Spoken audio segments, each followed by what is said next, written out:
But yes, another great addition today. We have a very special guest in studio with us right now, Mr. Chris Dews. How you doing, sir? Hi, I'm here. He's also a real dude. He's a real dude. Very real. He's not. He's not at all fake. Yeah, I promise not y'all. fake news at all. Not at all. Not at all. So Chris joins us today for a very special segment because we're going to get into a little bit more about what you do. We'll say it like that. Okay. A little bit more about what you do. Indeed. Which we do with all our guests on our show here, Out the Box Radio. Now, before we do your interview, if you will, and get to know more about you and your background, we do have topics.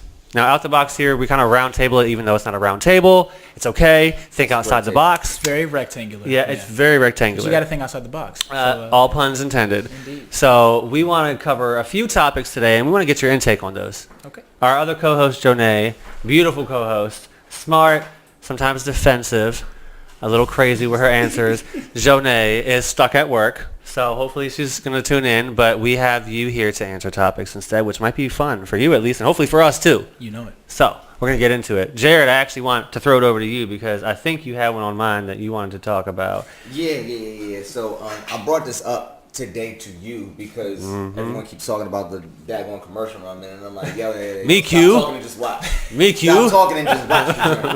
But they was talking to me and they were like, Jared, you're like the spokesperson or whatnot. I'm like, I'm not the spokesperson. I'm just happen to be in the commercial. If I was the spokesperson, you probably wouldn't be seeing me like that. You have more money. Yeah. But I wanted to ask, like, if any of you could be a spokesperson for any product or any commercial, like you have your pick, what would you choose? Oh, that's easy. Gillette. Oh, really? The best a man can get. The best a man can get. Oh, really? And that's actually obvious for me because, they got a lot of recent controversy with the whole male whatever like that. And I think it would be interesting to, set that story straight because, especially as a young African-American man in the city, I think that there's already so many barriers to, understanding the struggles that a lot of women go through. And I think the toxic masculinity, as interesting as intellectually that conversation could be discussed, I think a lot of the times, like with most intellectual things, they get thrown out of context, right? So I would love to be the person who gets to set that information straight. That would be or just to, be a part of that conversation and talk about how do we actually deal with issues of toxic masculinity? How do we deal with issues of consent? How do we actually, how did somebody go from a conversation of, hi, I'm Chris, to, hey, I'm your future husband, you're going to marry me, to, hey, wow, we were married for 10 years or whatever like that. It's not a simple process and it's messy for everybody. Not at all, I think, people like Gillette making big money, big money, capitalizing on for some many years Big money. on a little bit of an issue, and then but confusing for the rest of the many public. years. Yeah, Yes. just saying. Wow, that's a very. And just made that up off the top of my head. Right. So, yeah, that's the other problem. That was not prepared. Y'all, he's I real. feel Like, about a did lot you actually. prepare this, or Yeah, not at He all. knew your question, right? You probably didn't know my question. It's not as good as Did me. I text it to you? But Or? I mean, one day at a time. Now, Jared, you know what? If I didn't know you very well, I didn't know how commercials work. I would probably say, oh yeah, because you're really you're not the only one in the commercial, but you are the principal role. You're the only principal role if you think about it. So I did manage to shake everybody. Yeah. Everybody, because I'm y'all in this too. And it was my first experience. So. that's what's up. I love that. I am excited for you because I've always wanted to do a commercial, and if I can't do it, I want people that I'm close with that I know that can do it. So shout out to you. I'll always remember it. All right, but you haven't Next answered time. my question yet. Next time, That is invite me true. out. But you haven't answered my question yet. The question. But I've been thinking about it since you asked me earlier today. Okay. I think I have two. One is based on a product that I use. So I have, real life experience using this product. So I would love to be a spokesperson for it. Now, it might be very minor for you guys, but this item is something that's a necessity for me every single day. When you go outside your house, you have your check, wallet, keys, cell phone. Mm-hmm. Right. Okay, well, my fourth item is my chapstick, Carmex. Oh, okay. Now, let me tell you something. Because hold on, this wasn't planned. No, Let you me know what? show He's you. right. He kind of right about Let me that. show you something. Found on my chapstick. I actually have 2 Carmexes in my pocket. Wow. 2. Not Two. one. Not one. 2. I have the general chapstick, which is more, basic. It's on right now, everybody. I don't have no lips because I'm white, but guess what? It's on there. And then I have the more glossier one, but the liquid one. This is like the fan favorite, if you will. I love chapstick. I will never go out the house without it. And let me tell you something. Which I've done, if I ever leave the house without chapstick, I am the type of motherfucker who will drive to a CVS or Walgreens and pick it up. I don't care where I am. I will leave work on a lunch break and go pick up some chapstick if I lost my chapstick. I feel naked, lost and afraid, like the TV show, without my damn chapstick. And I don't want busted up lips. So I could definitely be a spokesperson. I can tell you all the flavors, the scents that they have. I can tell you which ones last longer, which ones feel better, which ones stink. Don't do it because no one wants to kiss you or be around you with it on your lips. I can do all that. We got what you need for them lips. I feel. That's what I would do. That was one of them because I use it all the time. The other one that would be more fun to be a spokesperson for because you get to test it out for free. I would want to be a spokesperson for maybe... I have to pick a good brand. You said you knew. Well, I do, but I'm going to narrow it down, and you'll see why. I would say Patron or Don Julio liquor, because think about it. You can drink as many samples as you want. You get to talk to people about it. You probably get paid some good incentive for it, and you have bottles for days in your cabinet at home. Bottles for years in your cabinet. Experimental purposes. At home. Just to make sure the product Solely for that. Indeed. Solely for that. I can drink at work and say, hey, I'm getting ready for this event coming up afterwards. I have to be prepared. Let me take a few swigs, a few shots at my desk. Yes. See, if we was going the liquor and alcohol route, all of my friends know that I would choose Hennessy. They know because like every time I go out, like it's always like you like at least one Jonet. drink. Like I always at least have like one drink with Hennessy, and they're like, "Bro, you're just synonymous with it." And I'm like, "Look, Are you you love dark liquor? I love dark liquor. Yeah. I'm a whiskey like cognac type of person. Yeah, I am. I don't like dark liquor. I know you don't. It turns me into a monster. It's really bad, actually. I know. It's we've had this conversation. really about bad. dark liquor. Yeah, it's really bad. But liquor in general, that's a good industry to be in. Yeah, but It never really runs out. Yeah, everybody's kind of in need. But when I was making up this question, I wasn't thinking of liquor at all. Like one of my first responses was actually Gillette because I do like because I do shave like on a regular. I haven't done it in a couple of days. No, I'm you busy. don't. Huh? What? What? The afro from the we talked about that. I want to see what you're going to say, your reaction. What do you shave? What are you My talking head, about? dumbass. You know, if you let me put some chapstick on it, it could really gleam right now. Hold on. No, I don't need. Hold on, Jared. I don't Just need my sit still. Oh hell no! You ain't testing that shit. Right, like a diamond. We would have been fighting, and the show would have been over. And you just would have had to come back another. He'd have been like, "What the did I walk into?" Over. Welcome, Chris. I shave my head. It's not every day, every other day, or every couple of days. But I try not to have it come up to your level. You know what I mean? Yeah. Because the hairline's just not there no more. So Gillette's a product you use. Yeah, Gillette is a product that I use. So I would. Good. So like, if I became a spokesperson, it'd be like, yes, I shave every day because you don't have to even act. Yeah, I gotta keep it You're clean. not acting. It's real life shit. Right. And I also just bought the the new skin guard and whatnot. Oh yeah. Indeed. Yeah. And that actually does work. That actually does work for me because I get razor bumps like heavy. Oh my gosh, And so do I. And it actually like took it down. So like as I hate kept that. using it. Now I'm not gonna lie. You probably can't tell. I have so much facial hair on my face. For those of you who can't see, there's He does. like literally a whole beard. And by that I mean nothing. So the funny thing with me and like razor, so just recently for a gig, they wanted me to get rid of all my facial hair. I said I don't really have any. Right. So I took my Gillette razor and not knowing how the system works because I have the facial hair of a 5-year-old, I literally shaved it all off as fast as I possibly could. Wait, Wow. No cream or nothing? No, I thought I was in a rush. You understand what I'm saying? Were you I was at running the late. event or you Yeah, were- no, I was actually going to the event. You know what I'm saying? And wow. I got an email from the person running the event or whatever like that. Yeah. She said, yeah. By the way, we want you looking a lot younger, no facial hair. I thought that was a little strange. Last minute. But so I literally shaved everything off, no protection. Went in raw and bumps for days. Oh, that sucks. I mean, for days. That sucks. It just I'm just now cleaning up. It's and that was about at least a good 2.5 months ago. Ooh. So just something to think about. Gillette could have probably given us a little more information about that as well. But like I saw that skin guard thing on the TV, and I was like, you know what? Worthy investment. Indeed. Worthy investment. The best a man can get. The other Absolutely. pay me, Gillette. The other product that I was considering, I was like, you know what? Sprite. Only because like Sprite, every time I look at okay. the commercials, I'm like, the commercials just look fun. It looks fun. They just look fun. And I like Sprite. I don't drink Yeah, soda. and I like Sierra Mist Sprite. with Sprite, yeah. Like I don't drink soda as much as I do. I in the definitely past. don't. Huh. But like, I'll definitely promote the hell out of that. As much fun as like them people be having them commercials. Yes, I would. Yep. You saw that one comedian board, whatever his name is. You know, the young black dude, the one that's like... There's a lot of young black dudes. The one with the facial hair. Yes, absolutely, yes. Yeah. Full Nice of facial hair, yes. Yeah, indeed. The one that's I on know what you're talking Facebook, known for YouTube and Facebook videos. Yeah. He got a good money deal for that. But he's just known for online videos. He got spotted from that. So it doesn't take much, y'all. Pop open a can of Sprite. It don't. Go walk by some casting directors and see what you can do. And Yeah, Gillette, just if look you're at him and be like, listening, you want a Sprite? help us. Literally, that's it. Want a Literally, Sprite? That's it. Bam, Simple that's as that. $10,000. Just simple. Yes, just simple.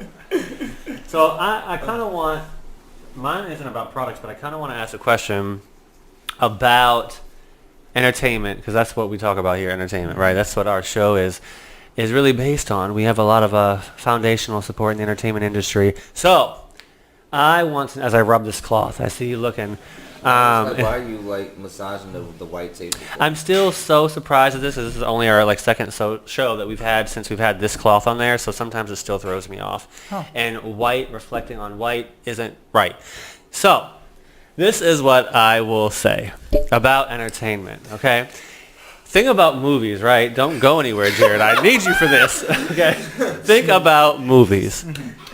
A favorite movie that you've seen, but there only was one. The first, the only.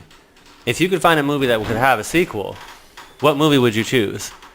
And hopefully, hope to God it's good, because you know some sequels aren't always the best. Typically terrible, yeah. Typically terrible. Yeah. But if you could choose one that only has one right now, and you wanted to be see a second one, what movie would you say? Wow, that's a phenomenal question, to which I would answer Casablanca. I know it's an Casablanca. American classic. Everybody loves Casablanca, and I love it too. And I Mm-hmm. think it's got so many quips, so many one-liners, and I would love to see it like recast with like Benedict Cumberbatch and I can't even think of a lady, but maybe I don't know, change it up racially and put Octavia Spencer in. As, Okay. Oh yeah. I don't know. Oh yeah. The movie is such a like American classic, and it's so clean and so smooth and so like direct that and the ending is so prominent and profound that I would love to know what happened to Humphrey Bogart's character Rick Blaine like after the thing took off. Yeah. Whatever. Yeah. Those of you who don't know the plot to Casablanca, Mm-hmm. in 30 seconds or less, there's a guy, he runs a bar, and he runs into the lady that he broke up with, who literally shattered his heart. And as a young man at the time, I had just gone through my first breakup. Don't. Let's not talk about it. Oh no, let's talk about it. You a man. I was like, come on. Whatever like that. I'm not gonna. I We maybe won't cry cry. like once or twice or 100 times. It defines you. Yeah, but Or it's even not- now, we guy, like tears. And then, I kind of checked the guy into the, because I used to work at the, whatever. Anyway, so the bottom line is things didn't go very well. And what I liked most about it was that in Casablanca, at the end of the story, Rick Blaine, played by Humphrey Bogart, gives up the lady of his life, whatever, the lady who really hurt him and broke his heart, for the sake of a better future. You know what I'm saying? A bigger, better ideal, a bigger, better future, for the sake of the man that she wanted to be with, and because I think he was some kind of revolutionary, something like that in his time, right? So I said to myself, like, just that ironic hero story about giving up what you really want the most, you know what I'm saying, to be like that bigger hero. Yeah. Of course, that heroic story has been told time and time again, but I would love to see, you know, for many people who think that sacrifice is such a great thing, there's the after story of you now having to live with it. You know what I'm saying? The sacrifices that you made. Oh, yeah. And as heroic as a sacrifice may be, we don't really focus enough story-wise on like what happens after a person's made a horrible, you know, sacrifice, and now they're in the business or, you know, in enduring. And I would love to see What it's really like. what is life it's really kinda like when you make that after choice? you're Yeah. happily ever after, like Into the Woods or whatever like that. They kind of show, things aren't as pretty when you On the other side, you know. grass ain't I don't know the greener. random answer, but I'll take it from there. Yeah, That's good. That's a good one. Okay. indeed. Jared? That is such a difficult question to the point where I don't think I have an answer. No, come on. Yeah. No, I'm being dead serious. In a No. lot of my favorite movies, No like, answer. either the way that they ended You have were been perfectly wrapped up. Where I'm like, you don't need Okay. sequel, don't touch it, you don't need to Don't ruin it. You Yes. don't need to remaster Please. it. It's fine. Like one of my favorite movies is Inside Man by Spike Lee. With, Ooh, that's a good one. Yeah, with Yes. Denzel Washington. That's a Yes. good one. Yes. Yeah. Chiwetel Ejiofor. Like you don't need to Don't touch it. That's it. I can Don't. watch that any day. Yeah. Any day I can watch that.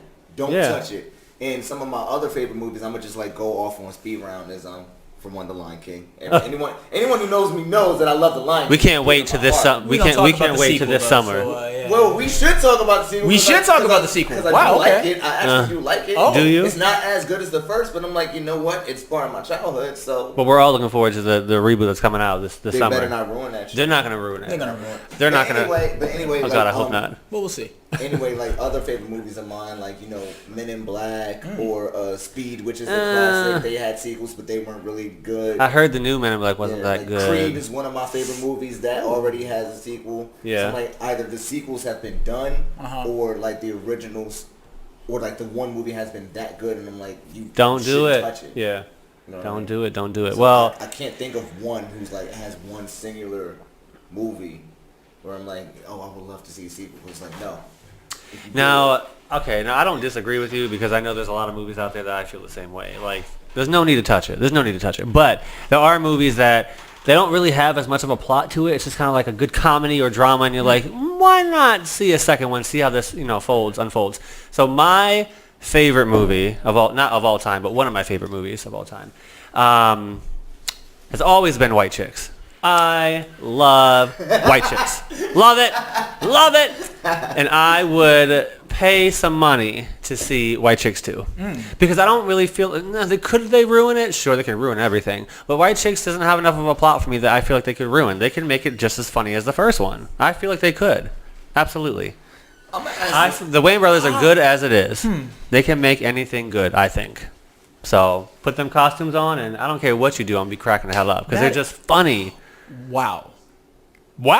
I was going to say, here's my question for that. So White Chicks, wonderful movie, very interesting. I wonder, because I was thinking about this movie, another movie, you ever heard of Juwanna Mann? Right? Yes. Yeah, that was a movie from back in the day, and of course the plot was this basketball player can't make it in the major leagues with the gentlemen, and now he's transitioned or whatever like that to be with in the female team. And I said to myself, we look at a lot of these movies, like, could that movie have played today? And I wonder, would a White Chick bingo, would a White Chick 2 play today?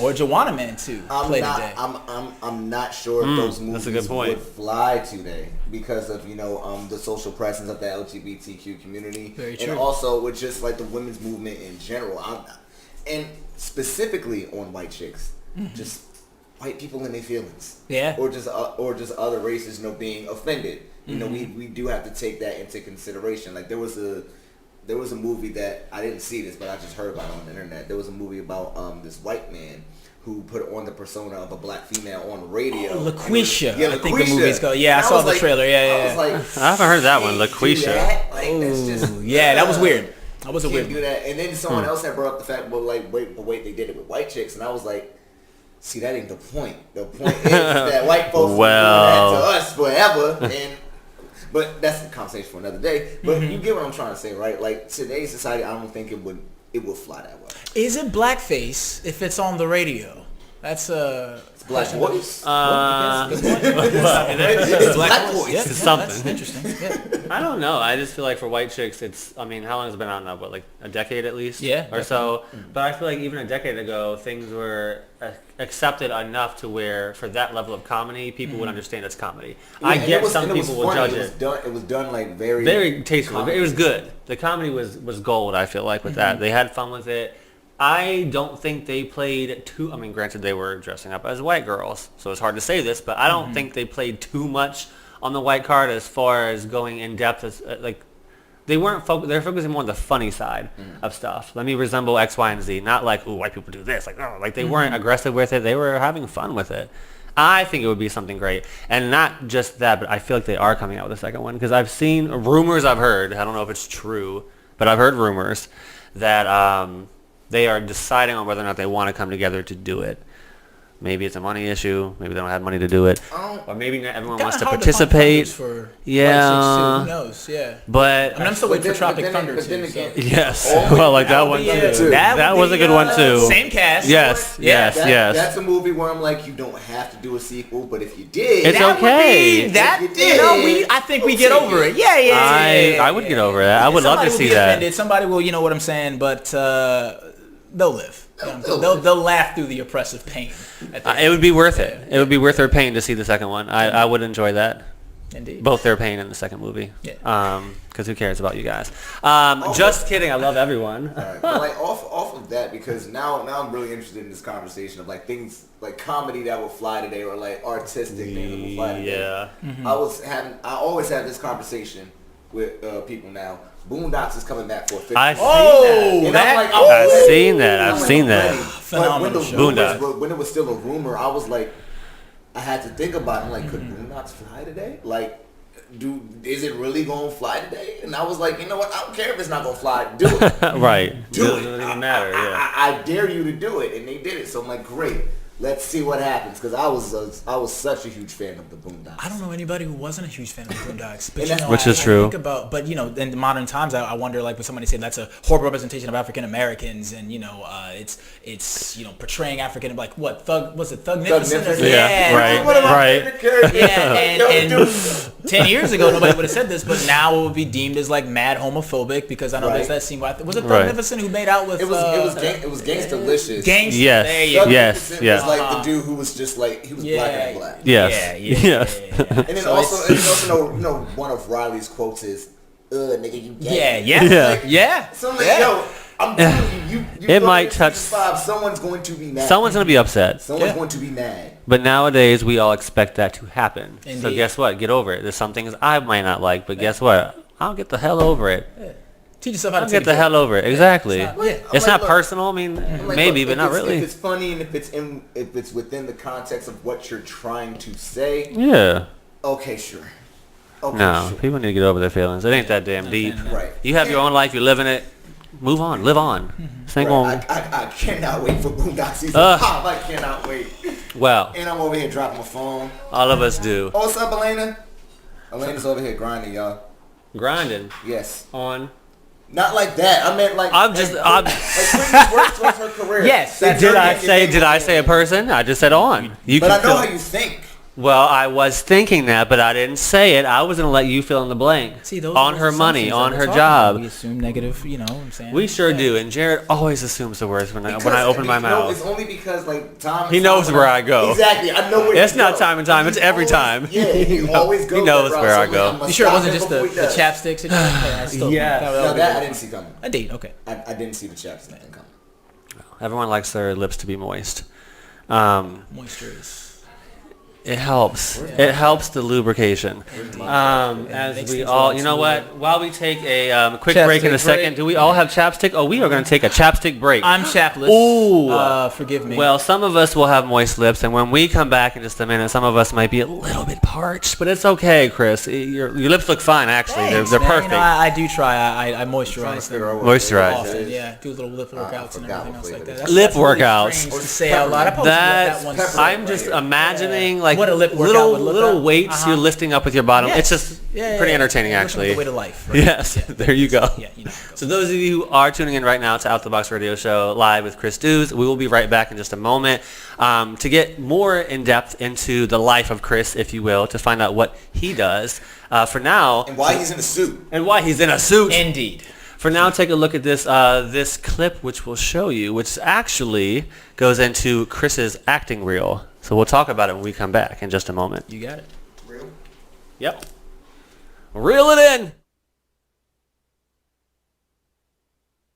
Look, man, this game ain't no joke. You know that. Cats on the street corners right now getting killed every day. Now, if you want to be like all the rest of these brothers out here, running with the hood, throwing rocks at the cops, and you go ahead, that's easy. But if you want to be a real man, feed Lil J, make a name for yourself, and start cats on the court, that's hard, man. That's real man talk. You got to earn that. So what you gonna do? You gonna earn it? You know, impulse buys never end up working out, right? I know, Ma. You've been telling me that for like 7 days straight. Unable to take the watch off lest he fall victim himself, he managed to hide with his family for a while. Eventually, the hordes found him. We'll wait for dawn, like a couple of hours, and then we'll make a break for it. Now I see. That is a nice one. Ma, not you. It's James. Oh, well, where's your... I'm thinking about going watchless today. Oh, Tom, you don't need those, you know. I'm headphones guy. Yeah, but you could be something more. No. Surprisingly, everyone I've talked to seems to believe that dead people rise again, angels come down from heaven to move rocks, and 60-foot veils magically tear themselves apart. Do you honestly believe we're all lying? Yes! You have to be.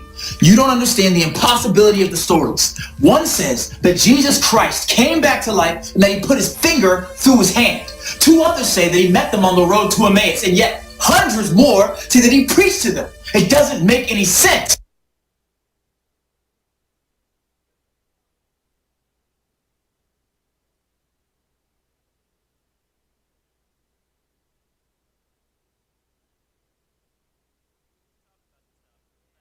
You were talking about yourself. What's going on over there? What's wrong? Yeah, well, first of all, that was a film where I put together myself back in 2016. For Nice. 3 years, Yeah. A lot of the work that I do now, I don't know if it's non-disclosure, but they don't have any access to the material. You know what I'm saying? Which Okay. is kind of painful. Yeah. But yeah, you know how that is, man. Yeah. And I was looking at that hat, and I remember the day we had that shoot, I was gonna go hatless, and they were like, no, detectives are supposed to have hats. So I think this lady was like, she got me this. Well, this is embarrassing to say out loud. She got me this lady's hat, and it just happened to fit my head because I have a very small head. It's disproportionate to my body, and if I don't think your head is bad at all. With it. Yeah, I mean, I like my head. Yeah, it's a very nice head. I think You it know fits what your body well. Yeah, and I think most people look at the It's height. got a lot of. Oh yeah, that's true. That's great. That's distracts from it's, the, yeah. I was gonna from say the that, very but it's small not a bad distraction. It's just it's different. It stands out. So they're not looking at your head. Good. And your head looks fine to me. I think it looks fine. Yeah, thanks, buddy. Yeah. But see, that's the stuff we love on this show. We love to talk about what happens like behind the scenes that people wouldn't know. He was wearing a lady's hat. Pretty interesting, I think. Yeah. Let's say it again. He was wearing. Sorry, I'm just playing. I thought it was good. No, your acting reel is really good. I love the role you played as a basketball player. Very intense, very serious. Some people can't get in that character very quickly, but you did it, which is really good. And then we were talking behind the scenes, you guys, about the scene, the second clip in your reel of you with the mom character, if you will, how it looks like in between takes they must have powdered her face to give it that look of whatever it is. She's a zombie, or she's a zombie. Yep, yeah. yep. And so I was like, did they powder her face in between the break? And you're like, yeah, because you can tell. Didn't have any chapstick, so her whole face is broken. You know what I'm saying? So it's just kind of, sometimes you moisturize. You Gotta moisturize the lips. Yeah. Honey, I can help you, Mom. Chapstick right here. Here to help your lips stay Not a moist paid all endorsement day. Yet. Yes, Not a but paid we endorsement. will get there Keep because using if she keyword. had some, it may have been a whole different scene. Indeed. Okay. Yeah, I would have had a nicer face. Absolutely. Well, thank you again, Chris, for joining us today. So we're going to get into a little bit more about what you do. Now, I want to start off with, because we just saw your acting reel, so let's not deter away from that. Let's talk more about your acting career itself. Okay. Which genre do you prefer? Now, everyone has a different field they love to be in, and some people don't mind any type of genre. So if you had to choose one, which would you choose? This is a great question. I'm not gonna lie, I have been blessed to have a multiplicity of I get cast in a lot of different things. But Yeah. I would probably do some type of corporate white collar thriller. Right? Corporate white-collar thriller, yes. I am a big fan of wearing suits, and I like to dress up. And just as a weird, and I promise you, I'm not some woke bro, right? I'm not that far down the rabbit hole. But to be as an African American guy growing up, right? So the only images that we had specifically of intelligent-looking black men was we had Malcolm X and Steve Urkel. Right. So if you were like a black guy wearing glasses in like the 1960s and you talked a certain way or whatever like that, they would go, oh wow, like a young Malcolm X. Yeah. Today you get Steve Urkel. Yeah. Right. And so as you can tell from my vernacular, the way I talk, the way I dress, I don't necessarily fit in with the common perception of African Americans. So to do anything that's like intense, wearing suits or whatever like that, I feel like that's the definition of where I would like to go in my life. Okay. I will House say, of Cards would be beautiful. Oh, if it was still running, if it were still running. you would fit right in. Thanks, Spacey. Right in. Just, I've turned it down several I will times. say to combat your thought a little bit, I think we are moving into a period of time where that type of look, like the corporate black man, is in. You know what I mean? Because there are different what am I trying to say? I'm not trying to say different shades, but different looks of black. There's of course the black athlete and the black entertainer, but there's also the black businessman. There's the black blue collar worker. There's the black father and so on and so forth. Right. And I'm not saying we haven't made tremendous progress. I mean, one of the biggest reasons why I was a big fan of Obama, even without policies or whatever like that, was just here's a really sharp, Harvard graduated, articulated black man, you know what I'm saying, and getting up there and, no offense, taking on the white man where he stands, you know what I'm saying? And I remember watching these debates with Romney and stuff like that, and it was very impressive. So I like the fact that most of the stuff I get cast in now is actually for a company called 2U Studios. Probably shouldn't be revealing this much, but a lot of what they do is, they're great people, real quick shoots or whatever like that, phenomenal company, and a lot of what they do is corporate. So a lot of the work that I've had, I think in the last 2 years, has been either wearing a shirt, collar, tie, suit, or whatever like that. Right. And because my father was big on suits and I'm big on suits, it's like I'm moving in the direction that I would like to move into. At least acting. Which is good. Which is great. Which is good. And you look awesome in suits. Thank you. That's but good. I've got the face of like a 15-year-old or whatever like Which that. makes it interesting. Indeed. It means you're growing up in style. Hey, that means I love it. That means you could always play like the law intern or the medical. You intern. could. You could. I'm telling you, like whenever next law show or next med show they Yep. make, Pushing that. push it. Yeah. Coming up in the business world. Coming up in the business world. Indeed. Do you find anything challenging? Like, do you find between a genre of comedy or any genre, all of them, do you find anyone in particular to be difficult or challenging to play the role? You know, in all honesty, my best has been comedy. In all honesty, I'm really good with improv. I was gonna say, you seem like you're good at that. I do love to talk. And then I'm really good with intense pieces. In all honesty, I'm trying to think of what the most difficult. What about emotional, like crying, tears? I actually think playing stereotypical African, like, you know, not stereotypical. I want to break these frames altogether, but playing, because like the work that I do, we're going to get to this later, I'm sure, because the work that I do involves dealing with disenfranchised African Americans in Baltimore City. It comes across, like, performance-wise, it looks really easy for me to do, but, like, deep down, I always say to myself, like, am I representing, you know what I'm saying, the struggle properly? Because, you know, I know, because I've worked with this population, like, I know that I'm acting, right? Whereas if I'm playing a lover boy or whatever like that, oh, yeah, this is how I play, you know what I'm saying? If I'm playing a guy in a suit because I'm in business or whatever like that, it's like, oh, well, this is kind of natural to me. But that's something that, like, I feel like I have to overextend myself to represent properly. So, like, I think I would have a hard time, just being honest, playing a rapper. You know, that sounds strange, you know what I'm saying? Like, but that's something that I think would take a lot more energy and effort I would like to put into. Yeah. That's me. You know, It'd be interesting to see, though. Oh, yeah, it would be interesting to see. That would be interesting to see. Cast me anyway, and I promise you'll get a good view. Yes, there you go. There you go. True stuff. So let me ask you this: what if you could name an actor or celebrity that that you look up to or that people have said that you favored in your career, who would that be? Definitely Daniel Day-Lewis. There Will Be Blood. Gangs of New York. Oh my goodness! I'm trying to remember that movie with the boat. I think it was Mutiny on the Bounty. I think the name of the movie was. But Daniel Lewis, and of course The Crucible, which people don't even remember. Arthur Miller's The Crucible. Yes. Okay. Yes. Phenomenal movie. He's always transformative. Lincoln, I guess, is the one that people now know about. Oh yeah. He's always transformative. He's very selective over the roles that he picks, and every single position that he takes on, like, you could see that he's a method actor, really puts in the work or whatever like that. I would say I look up to him. Of course, there's Heath Ledger's Joker, which was life-changing for me. I mean, he was so good, life wasn't able to handle it, so life had to take, because you can't have more performances like that. And there's so many Jokers who played it, but not quite as well. Not quite as well. Yeah. They tried, but I can't even imitate. sometimes that. you fail. You see a performance, you want to imitate it. Like, myself, like, sometimes to imitate it, I'm like, I can't even do it. Yeah. It's not possible.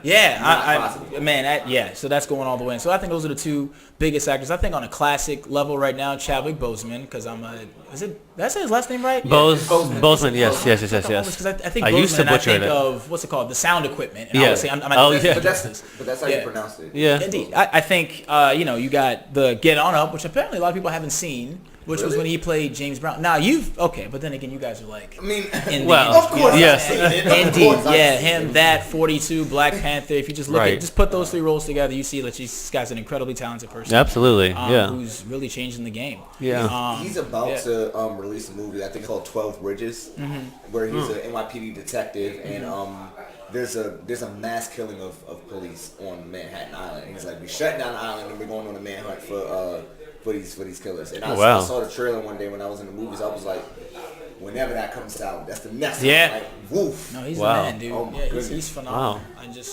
My mom actually was watching Black Panther with us, and when she saw an interview with him, I guess she just legitimately thought that he was Wakandan. Like fresh, you know what I'm saying? Like fresh. Yeah. And he's not. No, you know what I'm saying? And went to Howard. It's just funny that talk to I call them NARPs, non-artistic regular people, who don't understand the industry works, and that's an accent or this is a character, whatever like that. Because apparently Humphrey Bogart, the reason why I mentioned Casablanca way back when, guys would try to fight him on the streets because every single character he plays, from the Maltese Falcon, the Treasurer Sierra Madre, he was always a really tough, aggressive character. Let's try and see if it really is. Right, exactly. It wasn't like that, but people have a hard time separating. The actor from the real life person. Most of them characters are completely different from the real life person anyway. So that's part of the fun, Yeah.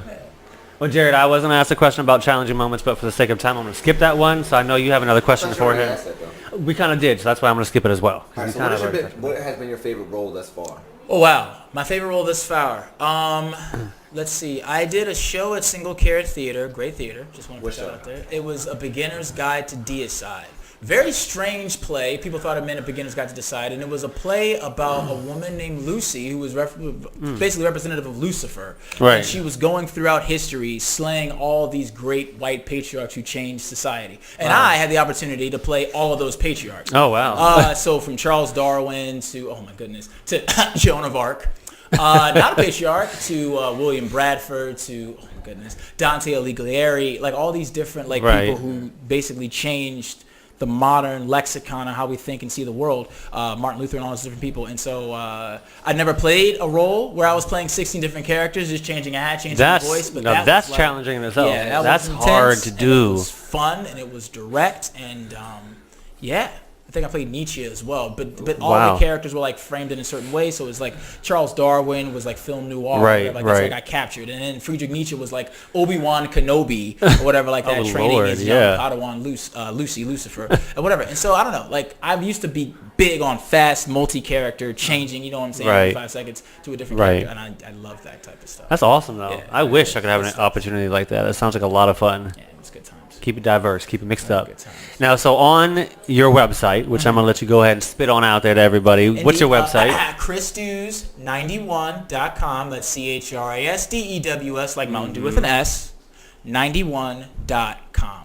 Look it up. Now, on your website, I was there yesterday. Oh, wow. So, checking it out. That is... oh, man. I was browsing. Okay. I was browsing. It wasn't bad. It was good. Now, I learned a lot more that I didn't know about you. Indeed.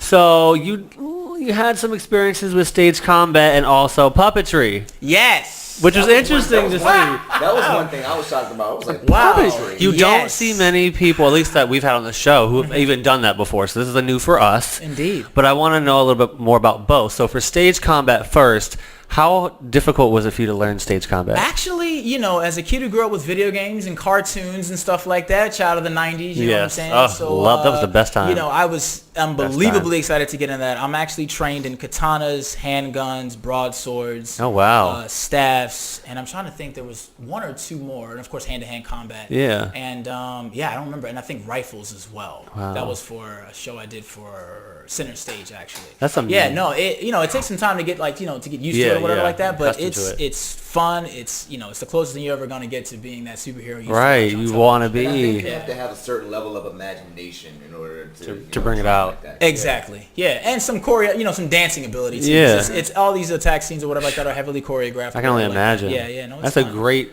resume builder. Indeed. Let me tell you, because not many people can really add that great value to the many things that you can already add from your experience, let alone that. So that's really good. Now talk about puppetry. That's different. It's unique. That's interesting. A Beginner's Guide to Deicide, the same play I talked about, a Single Carrot. Love Single Carrot. Yep. And they're not paying me to say that. I just love them. They're phenomenal spokesperson. people. Look at you. No, seriously, they really challenge. Like when you're as an actor, they go and they really will take you over the edge and challenge you and put out work that's very different. Yeah. So when it came to puppetry, they had me doing hand puppets in the beginning, and I used that experience to start working. You guys have heard of Kaiser Permanente? Oh yes, of course, I used to have them, of course. Yeah, yes. They have an educational theater department, which is now defunct. Thanks, upper management. How dare you guys? There, I used to do shows for kids, and they had not just hand puppets, but full body puppets. A full body puppet is, almost like what you see in mascots. Yeah. So I was going in and out from different costumes, from large vultures to dancing beetles and stuff like that. Oh shit! And I'm not gonna lie, crazy. a big body puppet. I still do one right now. His name is Doc Brock. Most Kaiser events you have, if there's a big piece of broccoli, I'm probably the guy. A big piece of broccoli. And it's, to be honest, costumes aren't necessarily, they're designed to be pretty, not designed to be helpful to the human body. So they're hot, sweaty, mess up your back a little bit. But but that's been, dude, I did that for like 2.5 years. Wow. Still do it now, but that's just for like special events and gigs. Damn. So that's broccoli. That's a huge thing for At me. least you're a healthy character. Yeah, and of course Kaiser is a health company. Absolutely, only makes sense. Yeah. They're not paying me either. I would want to be a big needle, like an injection. I would like to be that. That way, if I move like this, go and like stuff comes out. Yeah, like water. Big shot. I could like squirt at you, go and like big shot. They call me Big Shot. I like that idea. Yeah. Marketed, yeah, it's a pretty good look. Come on, Kaiser, hire me. I don't know about all that. I'll do one event, okay? I'm giving you one chance. This is your one chance. It pays pretty well too, so put that out there. About $30. Oh, Okay. okay. They better pay you well if you're sweating your ass off in a suit for 8 to 10 hours or plus. You better be paying me well. Indeed. Yeah.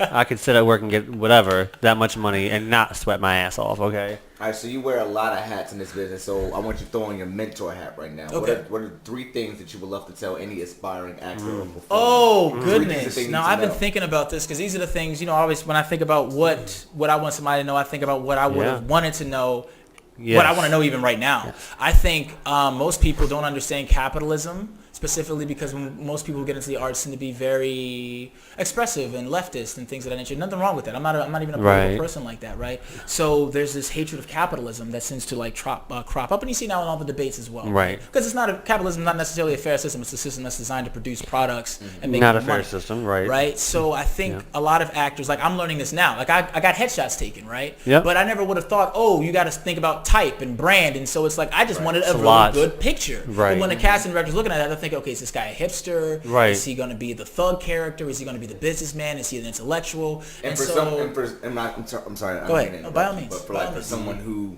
doesn't understand the business behind show business, it's a wake-up call. Yeah. And a lot of this is about money in ways that I think a lot of people don't understand. You know what I mean? So, like I know a lot of theater actors who try to transition into film, and they have a very, very hard time making it because, and I think, when you were in theater, what happens, let's say you do an audition, you don't do very well. There's a lot of like eating yourself up over, man, maybe if I did my monologue better, if I had prepared a little bit more in this round. Right. But in film, your eyes are too far apart. Your nose isn't, the right proportion. Right. Or you're black. You know what I'm saying? So we just don't, it's nothing personal. We just don't, we already had our black quotient, 17%. And that's just the way that business operates. Yeah. It's a very visual business. If you don't look like what's going to happen, no one's going to believe it. Yeah, and it's not nothing personal. That's the first thing I would say is learning capitalism and how to market yourself properly and how to make money for yourself and how the money in these businesses flow. And then I probably would tell myself, listen, there's a bunch of incredibly talented people in the world. Right? The fact that you got cast in anything is a blessing in and of itself, right? Yeah,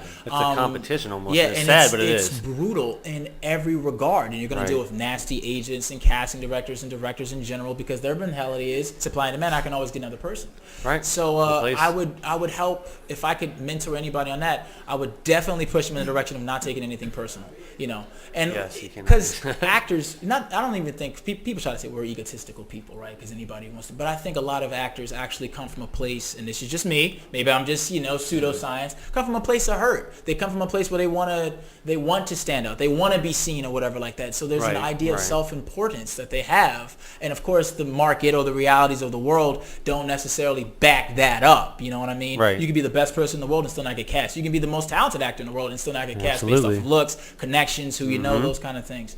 So I would just encourage actors in that realm. And then I think the last thing I mentor them in, and this is such a controversial thing to say, but I would say to really fight for a side hustle. The industry is brutal, cutthroat, and it's not designed to be your friend. My old acting teacher, Yves Muson from UMBC, actually used to say, it's hard, but why should it be easy? Right. Or why should it be equitable? Why should it be fair?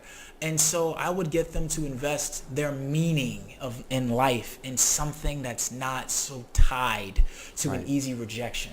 That's what I would say. Because otherwise, I have actor friends when I was working in Marley at Center Stage who were telling me, if you don't get a second hobby, or if you don't get a side job, and it's not just about like getting a job for money either, but something that gives you meaning. Your best friends is going to be cocaine, the bottle, whatever like that, because you're going to be depressed. You're going to do a really good show. You're going to work really hard for 6 months. You're going to get cast and everything. You might go 6 months without a gig. Right. Not because you lack talent, but just because there's too many people. It's a huge market, and everybody and their godfather, thinks that they can be the next Denzel Washington, the next Meryl Streep, the next Octavia Spencer, the next, you know what I mean?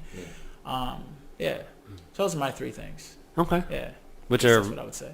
Actually really, really good. Because we've asked that question, I think, to almost every actor or musician or every person who's been at this table with us based on their background. We've asked similar questions or that exact same question. Yours is unique because I think a lot of people will take different paths on that, but you've touched on different areas that they haven't before. So thank you for that because it's very intuitive and very important for people to know who are interested, especially if you're beginners, that it's not going to be easy. Please brace yourself.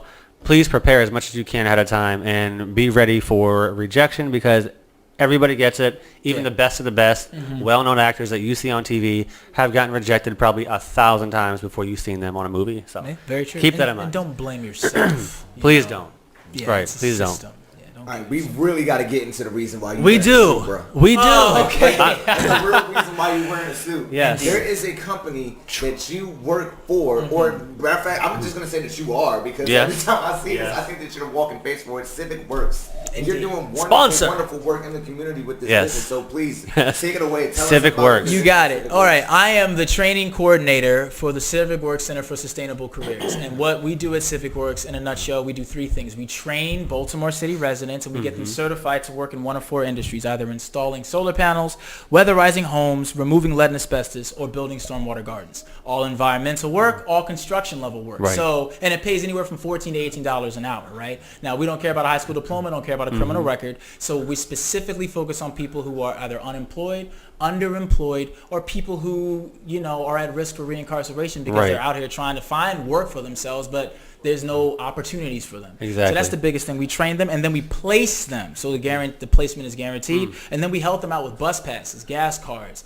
help them get food Wow. stamps, daycare vouchers, pretty much everything that a person needs, not just to get the job, but Yeah. to be able to keep it because your housing situation is important. Right. Transportation is Transportation huge. is huge. So we help Yes. them get licenses. We even do a car match program that helps them go out and get a vehicle or whatever like that. So pretty much it's an all comprehensive, all encompassing program. And everybody that works there has the heart and the mindset of a mission that people's lives aren't going to change unless we fight to change them. Right, You're right. not going to make your society better if you're going to keep complaining about it, but not Right. actually putting the legwork in.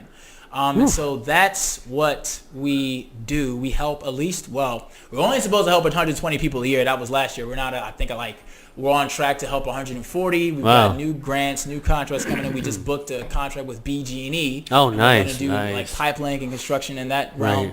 We're also connected to the Department of Natural Resources. They do classes with us as well. Everything environmental, from environmental site assessments to going out to different streams and lakes and working on parks and stuff like that. Wow. So basically, environmental work, regardless of a person's background, and just getting people to work and work full time. So question on that though, I don't mean to interrupt you. So because I know a lot of agencies or companies, organizations who do the same concept, but not like that, not like that at all, but overall trying to, like temp agencies are trying to find temp to perm Yes. type positions. Yes. So the money flow, the company that is kind of like BG&E, for example, would they pay you directly as a company and then you then pay the workers that wage? Yeah, what it is that so most of our money comes through grants, which Right. tends to be in three different forms, either from private industries like BG&E and stuff like that, Right. or open funding from like the Able Foundation, or through government, right? Right. The Department of Labor is a big funder for us. That's typically who pays for the training.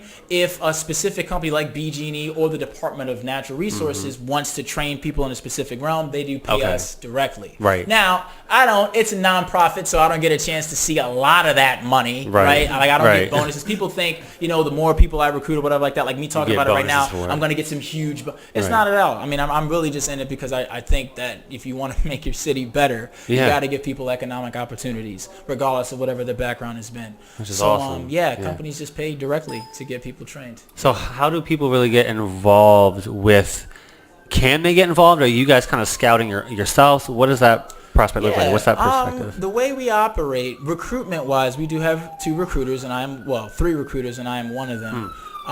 Nicole Hansen actually is one of our recruiters. That name means nothing to you guys, maybe not, but she runs a program called Out for Hansen. Justice that Okay. does legal work for specifically incarcerated citizens, because she was a lady herself who was incarcerated. Oh, wow. And so, yeah, we go out and make sure we get opportunities. You asked me a question, and I've already forgotten it in the 30 seconds that I That tried happens to to me answer. all the time. Indeed. I'm wanting talk to know, really like, how fast. would people get to know more? Like, they're interested in saying, oh my gosh, I'm underemployed or I'm not employed. Oh. How do I get a hold of somebody at Civic Works, or how do I get started? Yeah, this is real simple. 12:30 Tuesday, 3501 Brims Lane. Hmm. Every Tuesday we have an information session. That's step one of the process. Then I take them through an interview process and Wow. then test them. You know, for example, you can't do solar panels if you're afraid of heights. Yeah, Right? yeah. So as I say to everybody, Tuesday at 12:30. Now, 40%, believe it or not, of the people that come into actually now it's about 60% of people that come into the program are friends. Right. Of people have already graduated Oh, from the wow. program, Okay. right? Because nobody's going to sell a process better. You're not Right. going to trust anybody better than the person, if You you know. grew up with, I don't know, well, one guy, his name is actually Poop. Oh, Like no. that's what they call him on the streets. Oh. They call him Poop, and Poop is loud Wait a and obnoxious, minute. and so they say that he's full of, Shit? yeah, Oh. basically. Wow. So Hey, that's how it was. And there's no pun intended if your name but is Poop. right now is making over $20 an hour doing hazardous waste operations, right? And Wow. what happens in the community is if people look up and go, Poop, the guy who was selling and couldn't read, I'm sorry, not no offense, Poop, if you're watching this, he's now making big money, you know Wow. what I'm saying? Especially in Wow. the industry. I mean, think of the average wage, I think, in the United States, which is very surprising, was $30,000 a year, which I thought was It's very low. very for very average, low. it's very Yeah, low. for average, and yeah. that wages out to be about $15 an hour, right? Oof. And so if you got a young guy who was incarcerated for the majority of his life and now he's making 20 to 22, Yeah. right, and that's just right off the top, right? Then Wow. that's huge, Yeah. especially for the community. So that's how a lot of our recruitment comes through. But as I always say, 12:30 Tuesday, anybody can come in, even Anybody. if you're overqualified, whatever. I'll still talk with you. We'll still have the conversation. We'll see which way we can put you. What if you're somebody who's new to this country, who just moved here? Yeah, that's And not a problem at all. But go ahead. is it not? Well, that was at all. my question, because I Is might that know what- some people in that bucket or category Yeah, who the- have experience on the job. They just may not be able to yet because they just came here within the past, let's say, 6 months or so. Yeah, I would love to increase the amount of migrant population that we work with. Right. Pretty much most of our immigrants have come from mainly the African countries, Nigeria Oh, wow. and stuff like Okay. that. With a massive interest in solar panel installation because I know that's spreading Right. overseas very, very huge in a very huge way. So yeah, that's not a problem. I think that the only issue that we've had in the past has been trying to mitigate the language barrier. Okay. Because if somebody, If there English is one, your right, first right. language, yeah, we've helped plenty of people from Ethiopia, mostly from Nigeria, Ghana, and Cameroon. Wow. I don't think I've had any Europeans, like straight Europeans, come Right. into the program. But there's always an opportunity for Yeah, it. there is always an Yes. opportunity. Now we do tend to be at least a good 99% melanin. We do tend to be very black. This isn't a problem. Not a but problem yes, at all. the doors are still open to attend. Definitely. Yes, Yes, that session, I'm just yes. letting you know, because I know a lot of people when they hear about these programs and they hear, oh, they can do all this. Like, Yeah. culturally, people get a little thrown off, and our culture is very Afrocentric. You know, Okay. we do train them, however, Right. because you're going to go into the Eurocentric white man's working world, and Right. so But then we also look at the area where we are, and Yeah. that's the population where we are. So Yeah. in my mind, that would be normal. Yeah. So, okay, Jared, I know we're actually getting ready to wrap up our show, Oh, but if wow. we can throw a quick question at you Talk and get a really quick fast. answer, we'll try to. No, you're doing great though, actually. Okay, thank you. We'll try to throw one more in there, whatever one you like, to end the interview talking about Civic Works. Yeah, what do you love most about it, man? In all honesty, oh man, they're gonna hate that I said this. My staff. I Your fight staff, with them all okay. the time. I've never met such a group of people that I could be. If I had to say three things, one, I get to be very open and free in a way that I've never been before. I mean, your ideas and your opinions are actually taken and valued and taken very seriously. good. Wow, And that's good. It's still a grassroots in a way, so you have a lot of like leverage to Right. change the entire program with just your thoughts and your opinions. I would say that's one thing. I love wearing suits, of course. It's a big thing for me. Yeah. And I love the fact that you're literally changing lives. You know, this is a person who come in and said, you know, I'm going to, if I don't get in this program, I'm probably going to be locked back up in jail, blah, blah, blah, blah. Some people come just because the court told them to. And when they start seeing those paychecks, when they start, now they're able to pay off their child support. They're able to buy that house that they've always wanted. You know, people are coming in saying, I'm making $25 an hour now. Thank y'all. I mean, Yep. people breaking down into tears. You know, Yeah. you're literally transforming lives. And you really can't put a price tag on that. I would love to get paid more, but you Sure. can't put a price tag on, you know, literally You're impacting people, transforming and so changing lives. yeah, if it's So not yeah. a monetary reward, then at least you're making that life-changing Yeah. impact on somebody else. So that's kind of important. That's what we love about our people like you in our community, because I don't feel like there's ever enough of them. Yeah. So I appreciate, we the community appreciate what you do for everybody out here in the Baltimore area and surrounding in Maryland. So thank you. surrounding. Thank you for that. Yes. And thanks Yeah, for... and I love absolutely love the work that you do with Civic Yeah. Works. All right, so plug yourself, man, one more time. Plug Yes. Civic Cool. Works. Here we go. Here we go. So here we go. Yes. So Civic Works, like I said, 12:30 any Tuesday, 3501 Brems Lane, Center for Sustainable Careers, #CSC. Christopher Dews, that's my name, actor extraordinaire. Chris Dews 91, or you can always send me an email, chrisdews91@gmail.com, and that's DEWS, not DUDS or whatever. Like to drink Yes, Mountain like Dews. to drink Mountain Dew with Yes. an S. Very easy to know, very easy to remember. Yeah, that's it. Well, thank you again, Chris, for joining you. us. We had a wonderful time you with so you. much, bro. Yes, we learned a lot, and again, I appreciate your diversity in coming here, talking about not only your entertainment career, but also your career itself with Civic Works. For those of you who are tuning in, we'll have more information posted for you. Check out his website. Check out Civic Works' website as well, civicworks.com. CivicWorks.com. Yeah. Couldn't even get that wrong if I tried, so thank you so much for that. Another great segment here at Out the Box Radio, but we will be back next week, next Thursday, 7 o'clock p.m., so please make sure you guys tune in. It's the 4th. Are we here? I think I don't know, actually. Little Check the independent, calendar. I like forgot anybody about back, that. yeah. I forgot about that, but we will check. We might just do a best of segment, but for those of you who It's 7 are... o'clock on the 4th? Wait a minute. But they won't know because guess what? We will be on the website, right? So they won't know if we're live or not. Shh. Take that back as we go out. Thank you so much for tuning in. Out the Box Radio Show. We will see you next week right here at the same table. Maybe without the cloth. We'll see. See you next week.